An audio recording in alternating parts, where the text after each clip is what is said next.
कुछ मित्र आम के एक बगीचे में उदास बैठे थे।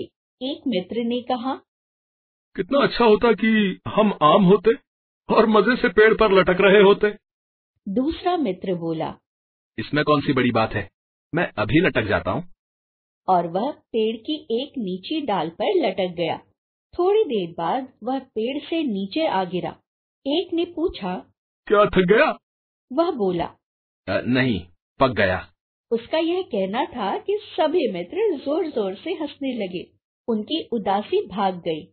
आसपास बैठे जितने भी लोगों ने उनकी बातें सुनी, वे सब भी अपनी हंसी रोक न पाए। देखा तुमने, यह कमाल है हंसी का, जिसने पल भर में उदासी को छूमंतर कर दिया। यह जो हंसी है ना, यह केवल तुम्हारे पास तक ही सीमित नहीं रहती, बल्कि आसपास के माहौल को भी खुशनुमा बना देती है। हंसी मनुष्य के आंतरिक आनंद को प्रकट करने का साधन है। हमारे बड़े बुजुर्ग कहते हैं कि जितना अधिक आनंद से हंसोगे, उतनी ही तुम्हारी आयु बढ़ेगी। अपने मित्रों को हंसाओ, वे अधिक प्रसन्न होंगे। शत्रुओं को हंसाओ, वे तुमसे कम ईर्ष्या करेंगे। किसी अजनबी को हंसाओ, वह तुम पर भरोसा करेगा। किसी उदास को हंसाओ, उसकी पीड़ा घटेगी। किसी निराश को हंसाओ, उसकी आशा बढ़ेगी। हंसी ईश्वर का दिया हुआ अमूल्य वरदान है। हंसने से तन मन में ऐसा रस भर जाता है जो मनुष्य को आशा से ओत-प्रोत कर देता है। विश्व की अनेक महान हस्तियों ने भी अपने गंभीर जीवन में हास्य विनोद के लिए समय निकाला। आओ, तुम्हें हंसी से संबंधित ऐसी ही कुछ घटनाएं बताते हैं। पहली घटना उन दिनों की है जब प्रसिद्ध स्वतंत्रता सेनानी सुखदेव, भगत सिंह और यशपाल लाहौर के नेशनल कॉलेज में पढ़ते थे। भगत सिंह स्वभाव से बहुत शरारती और हंसमुख थे। एक दिन इतिहास की कक्षा चल रही थी। भगत सिंह और उनके सहपाठियों का कक्षा में मन नहीं लग रहा था। वे किसी भी तरह कक्षा से बाहर जाना चाहते थे। उन्होंने आपस में कुछ योजना बनाई। भगत सिंह उठकर बोले, गुरुजी, अंग्रेज भारत में व्यापारी बनकर आए थे और अब राजा बन बैठे हैं, क्या यह बात सच है? उस समय अध्यापक महोदय सम्राट अशोक के बारे में बता रहे थे।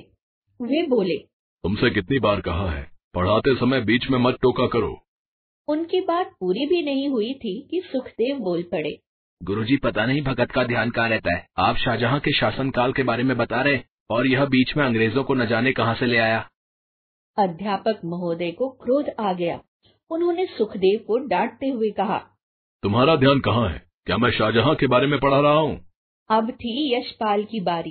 वे बोल पड़े, गुरुजी, इतनी देर से मैं इन दोनों को यही तो समझा रहा था कि आप मोहम्मद तुगलक के बारे में बता रहे हैं, लेकिन ये मेरी सुन ही नहीं रहे।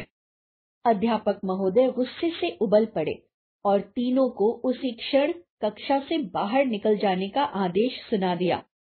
कक्षा के सभी छात्र खिलखिलाकर हंस पड़े। ना जाने क्या बात हुई, अध्यापक महोदय भी अपनी हंसी नहीं रोक पाए।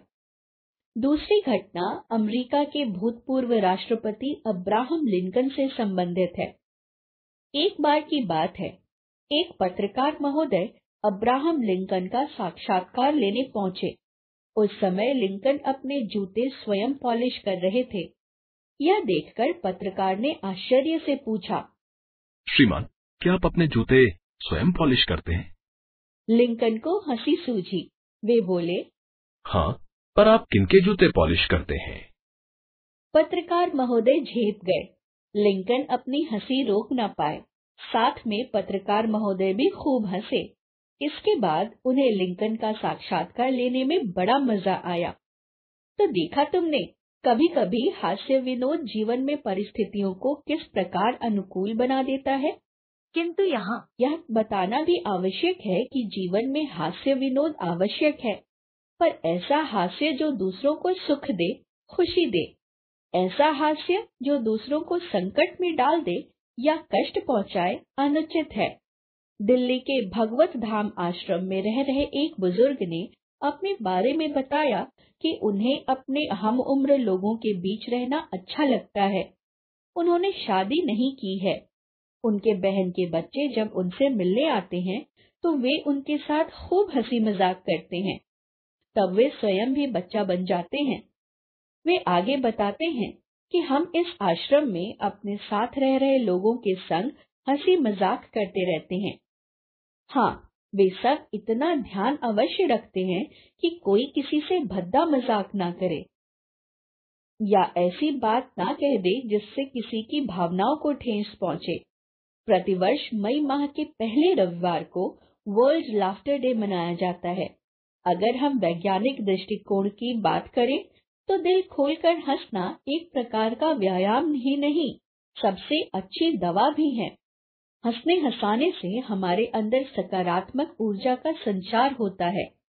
तो दिल खोलकर हंसो और हंसाओ, क्योंकि जीवन का आनंद इसी में